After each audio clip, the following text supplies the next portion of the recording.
जी अस्सलाम वालेकुम दोस्तों, आप देख रहे हैं मेरा यूट्यूब चैनल और फेसबुक पेज। मैं हूं मोहम्मद वसीम राना। दोस्तों, आज की इस वीडियो में मैं आपको नेशनल बैंक ऑफ पाकिस्तान के एनबीपी डिजिटल ऐप को अपग्रेड करने का तरीकाकार समझाऊंगा, जो कि लेटेस्ट अपडेशन आई है उसके अकॉर्डिंगली। जी हाँ दोस्तों, ये वीडियो मैं स्पेशली नेशनल बैंक के उन तमाम कस्टमर्स के लिए बना रहा हूँ जो नेशनल बैंक का ऐप इनिशियली इंस्टॉल करके रजिस्टर्ड तो हो चुके हुए हैं, अपने मोबाइल और पिन के साथ लॉगिन कर लेते हैं, लेकिन जब वो फाइनेंशियल ट्रांजैक्शन करते हैं तो उनको अपग्रेड का एक मैसेज आता है कि इसको अपग्रेड करें। जी हाँ, तफसील के साथ मैं डिस्कस करूंगा तमाम वो स्टेप्स जिनको आपने फॉलो करते हुए अपने एप्लीकेशन को अपग्रेड कर लेना है। वन बाय वन तमाम स्टेप्स मैं आपको बताऊंगा। वीडियो को एंड तक देखिएगा ताकि आपके जितने भी क्वेश्चंस होंगे, तमाम के क्वेश्चंस के आंसर मैं यहाँ पे उनको डिस्कस कर सकूं। जो इश्यूज आते हैं रजिस्ट्रेशन में वो भी डिस्कस करूंगा वन बाय वन, और जो प्रोसेस है वो भी मैं आपको बताऊंगा कि कैसे आपने स्टार्ट करना है और कौन सी चीज़ें आपने फॉलो करके रजिस्ट्रेशन करनी है। जी हाँ दोस्तों, अब आप आ जाते हैं अपने पहले स्टेप पे। सबसे पहले आपने जब इंस्टॉल कर ली है एप्लीकेशन और आपने उसको लॉगिन कर लिया है इनिशियली मोबाइल नंबर और पिन के साथ, तो आपने यहाँ पे अपना मोबाइल नंबर दे के और पिन जो आपने बनाया है उसको दे के साइन इन कर देना है। साइन इन करने के बाद आपने दूसरा स्टेप पे चले जाना है। दूसरा स्टेप है कोई भी फाइनेंशियल ट्रांजैक्शन आप किसी भी टैब पे क्लिक करें। माई अकाउंट और कार्ड मैनेजमेंट के अलावा जितने भी यहाँ पे टैब्स आ रही होती हैं, ये देखें आपके होम स्क्रीन पे यहाँ पे टैब्स होती हैं। आपने किसी एक टैब पे सिलेक्ट करें, क्लिक करेंगे तो आपके सामने ये मैसेज आएगा कि अपग्रेड रजिस्ट्रेशन करें। You need to upgrade your registration to unlock all features. तो आपने यहाँ पे यस कर देना है। जैसे ही आप यस क्लिक करेंगे तो आपके सामने ये ऑप्शन आएगी एंटर डेबिट कार्ड नंबर। चौथे नंबर पे आपको जी मांगेगा अपने कार्ड के डिजिट।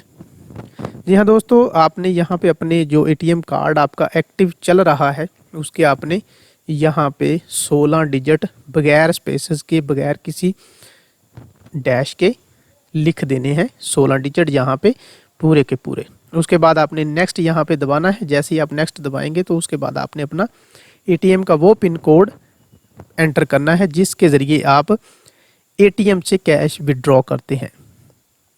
जो एरर यहाँ पे आपको फेस होते हैं वो मैं एंड पे डिस्कस करूँगा, वीडियो को एंड तक देखिएगा। एनबीपी डिजिटल ऐप को अपग्रेड करते हुए जो भी इश्यूज फेस होते हैं उनको मैं वन बाय वन वीडियो के एंड पे डिस्कस करूंगा, ताकि आप तरीकाकार समझ लें कि कौन से इश्यूज आपके रिलेटेड हैं। उनका सोल्यूशन भी मैं आपको बता दूंगा कि क्या सोल्यूशन है।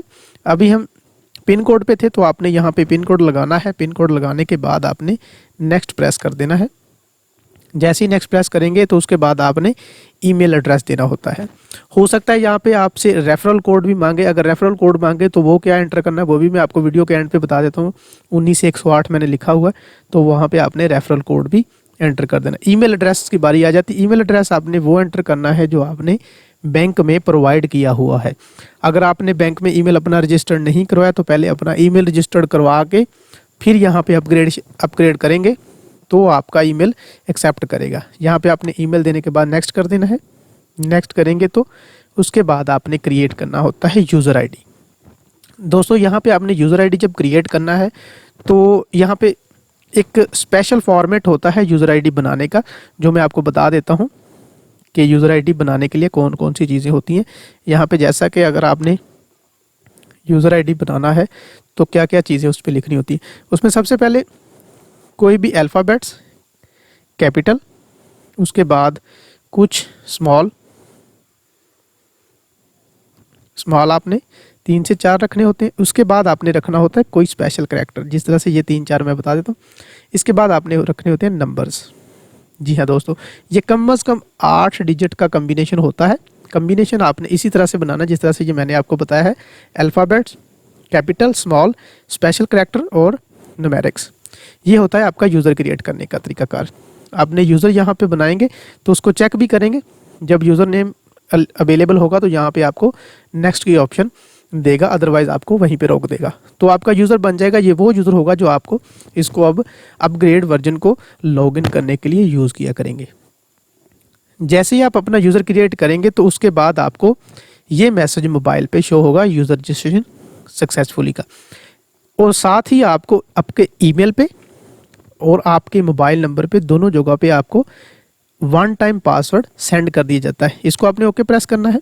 ओके प्रेस करने के बाद आपने जो आपको वन टाइम पासवर्ड मिले हैं, एक पार्ट आपका होता है ईमेल में जिसको फर्स्ट पार्ट बोलते हैं, और दूसरा पार्ट होता है आपका रजिस्टर्ड मोबाइल नंबर पे जो आपने बैंक में दिया होता है, वो आपने नोट कर लेना। ये नॉर्मली 6 डिजिट होते हैं, इनको आपने इकट्ठा करके नोट कर लेना होता है बगैर किसी स्पेस के, first part and second part को। ठीक है, उसको आपने नोट कर लिया और जो यूज़र आपने क्रिएट किया उसको भी नोट कर लिया। तो आपने चले जाना है दोबारा होम स्क्रीन पे।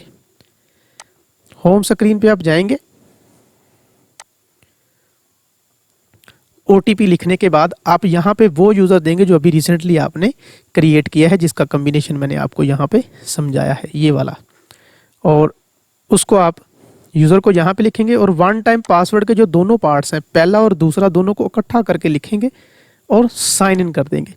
जैसे ही आप साइन इन करेंगे तो साथ ही आपको नया पासवर्ड रखने का सिस्टम कहेगा। जी वो पासवर्ड होगा जो आप खुद से अब लॉगिन करने के लिए यूज़ किया करेंगे। तो इसको रखने का भी एक स्पेशल तरीकाकार है, जो जिस तरह से हमने यूज़र आईडी क्रिएट किया है सेम इसी पैटर्न में आपका पासवर्ड होना चाहिए। आप अपनी मर्जी से कोई भी डिजिट सेलेक्ट करेंगे, लेकिन कम्बिनेशन आपका यही होना चाहिए जिसमें alphabets capital, small, special character और न्यूमेरिक्स। ये चीज़ें आप रखेंगे तो सिस्टम आपका पासवर्ड क्रिएट करेगा, अदरवाइज आपको यहाँ पे इश्यूज आते रहेंगे। 2 दफ़ा आपने वो सेम जो है वो पासवर्ड रखेंगे, उसको सबमिट प्रेस करेंगे। जैसे ही आप सबमिट प्रेस करेंगे तो आपकी जो रजिस्ट्रेशन है वो सक्सेसफुली अपग्रेड कर दी जाएगी। जी हाँ दोस्तों, ये ओवरऑल प्रोसेस है अपग्रेड करने का। ये सिंपल से स्टेप्स हैं जो मैंने पूरी वीडियो में आपको बताया कि किस तरह से आपने फॉलो करने हैं और ईजिली अपने NBP ऐप को अपग्रेड कर सकते हैं। जैसे ही आप अपग्रेड करेंगे इस पे तमाम फीचर्स जो हैं वो अनेबल हो जाएंगे। आप फाइनेंशियल ट्रांजैक्शन कर पाएंगे, आप नया कार्ड बनवा सकते हैं, उसके बाद आप नए अकाउंट ऐड कर सकते हैं, ATM का पिन चेंज कर सकते हैं। तमाम फीचर्स जो हैं इस पे अनेबल हो जाते हैं अपग्रेडेशन के बाद। अब हम डिस्कस कर लेते हैं कौन कौन से इश्यूज़ हैं जो आपको ड्यूरिंग अपग्रेडेशन फेस हो सकते हैं। जी हाँ दोस्तों, उसमें सबसे पहला इशू है मोबाइल नंबर एंड नेटवर्क का।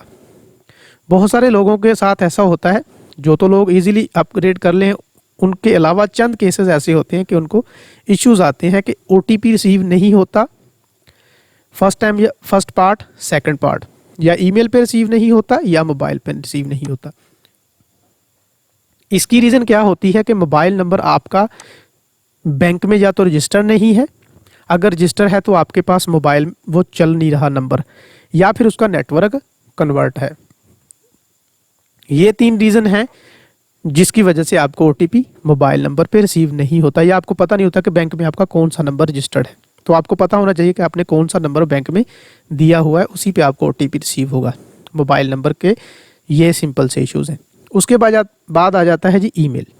ईमेल के क्या साथ इश्यूज डिफरेंट हो सकते हैं कि आपने सेम मोबाइल की तरह ईमेल भी रजिस्टर नहीं करवाया, इसलिए आपको ईमेल पे आपका OTP नहीं आएगा, बल्कि वो आपको सिस्टम आगे चल नहीं देता रजिस्ट्रेशन के दौरान।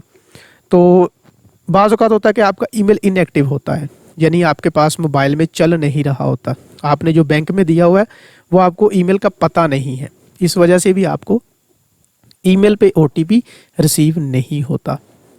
फिर आ जाता है ATM। जब आप अपग्रेड करते हैं तो तीसरी चीज़ होती है इंपॉर्टेंट, ATM का एक्टिव होना। अगर आप ATM एक्टिव है और उसका पिन कोड सही इस्तेमाल करते हैं तो आसानी से आपका नेशनल बैंक का ऐप अपग्रेड हो जाता है। अगर आपको पिन भूल गया हुआ है या आपका कार्ड इनएक्टिव है, इस वजह से भी आपका जो NBP ऐप है वो अपग्रेड नहीं होता, आपको इश्यूज़ फेस होते हैं। जी हाँ दोस्तों, ये मेन इश्यूज़ हैं जो आपको फेस होते हैं। अगर इसके अलावा आपका कोई क्वेश्चन रह जाता है तो आप मुझे कमेंट सेक्शन में ज़रूर बताइएगा, मैं इंशाल्लाह उसको भी सर्च करके आप तक इंफॉर्मेशन पहुंचाने की अपनी भरपूर कोशिश करूंगा। रेफरल कोड की अगर हम बात करें, अगर आपसे रेफरल कोड जहां पे भी मांगा जाता है तो आप ये लिखा हुआ रेफरल कोड है 19108, ये कहीं पे भी अगर जहां पे रेफरल कोड की बात आती है वहां पे आप इस रेफरल कोड को यूज़ कर सकते हैं अपग्रेडेशन के दौरान, एनबीपी एक्टिवेशन के दौरान, कार्ड एक्टिवेशन के दौरान, पेमेंट के दौरान, जहाँ पे भी आपको रेफरल कोड की ज़रूरत हो, ये रेफरल कोड एम्प्लॉय कोड है जो कि यूज़ हो सकता है नेशनल बैंक की तमाम ट्रांजैक्शंस के लिए, अपग्रेडेशन के लिए, एक्टिवेशंस के लिए। जी हाँ दोस्तों, ये थी ओवरऑल हमारी आज की वीडियो जो थी एनबीपी के ऐप को अपग्रेड करने के बारे में। अगर आपको वीडियो अच्छी लगी है तो लाइक एंड शेयर ज़रूर कीजिएगा और अपनी राय का इजहार आप कमेंट बॉक्स में ज़रूर कीजिएगा। अगली वीडियो तक के लिए दे मुझे इजाज़त। अपना बहुत सारा ख्याल रखिएगा। बहुत बहुत शुक्रिया। अल्लाह हाफिज़।